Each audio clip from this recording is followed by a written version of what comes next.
na benga ki mama social na benga kaye pourquoi la patronne véritable original la patronne parce que aolia ye moto azolia na bato nyonso azana posa peuple congolais azala l'aise azala kimia azwa pe esika ya kolala parce que tokosa makambo nyonso mais soki moto azangi place ya kolala en tout cas na butu nyonso ebekaka betaka donc nana mama nana takaza alingi moto nyonso azala à l'aise donc azana misala oyo azosala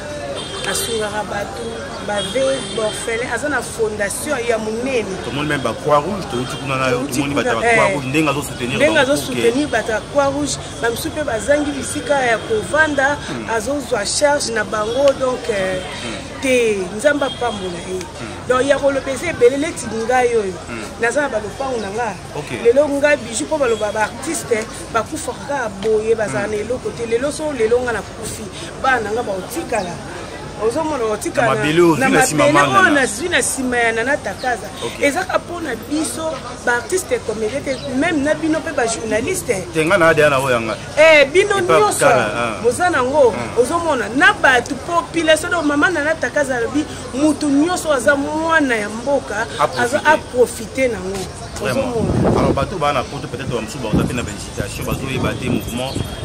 yo pe balanda kona bateau belé ni nyoko yebisa bango pour que ba hésiter te ba kota déjà pour ba zo pe ba oya bango ba parcelle na makambo belo maman na takaza osala.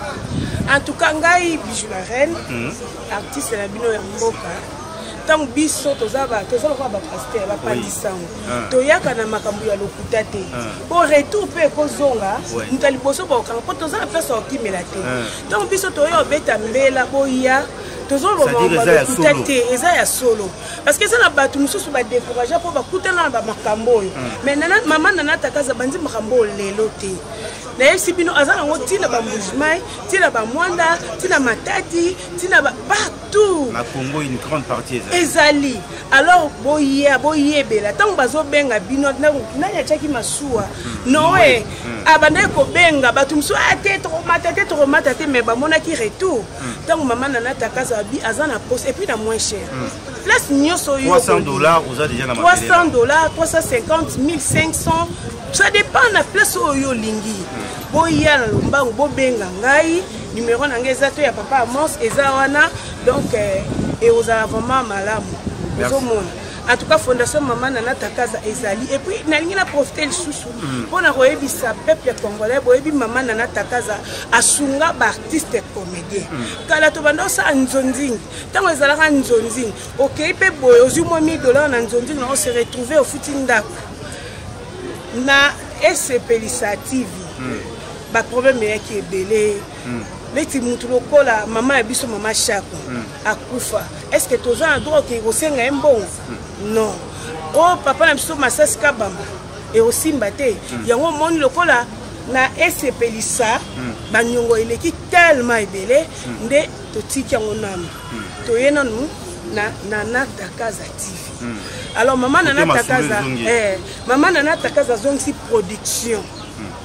bon mona ba star nyonso bolinga sauf personne bon maman nana takaza banda ya akabola te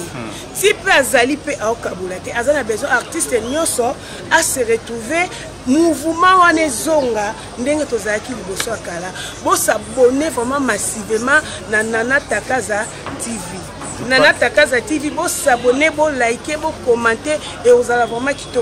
Très bien. Donc maman Bijou la kana lobi presque tout hein. Toi na minga olobate. Pour ça confiance dans Nana Takaza TV et la action tout Nana Takaza opposé pour l'intérêt général il y a une mot qui est très important ma belé sur qui on dit maman la likamo faut hésiter comment maman le pango comment papa le pango yaya le pango koko la facilité donc la facilité na moins cher biso to na commune malu ah place à musique exacte non on appelle mouvement ça donc netina tika nanga je pense que beaucoup bien pour mettre insister parce que oui les kama Bijou le ah mon fait pas bien kitoko il a été retourné tous à raconter na ba bande molongete ah makamutu correct merci beaucoup na Deo gracias na pesa na profiter na pesa maman nga commune ya Maluku mbote maman Viviane